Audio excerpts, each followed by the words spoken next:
Buah mulberry yang saya petik tadi dekat kebun. Hari ini saya nak buat jus buah mulberry. Buah mulberry,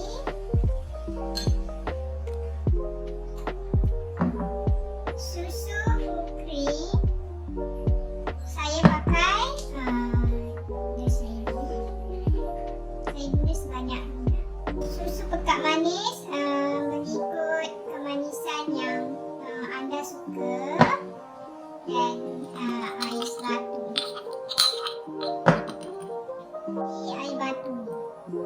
Okey, mula masukkan buah mulberry. Masukkan susu full cream. Nak pakai susu apa pun boleh. Sudah, masukkan susu pekat manis.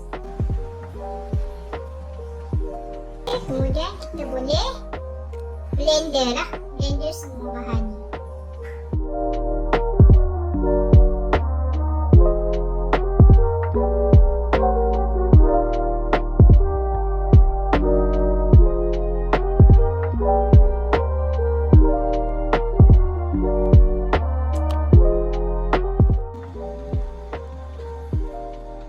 Okey, mudah saja kita masukkan air batu ke dalam cawan.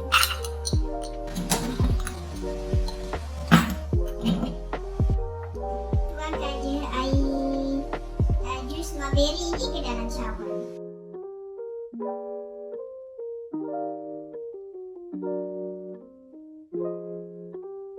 Hiaskan dengan daun minum.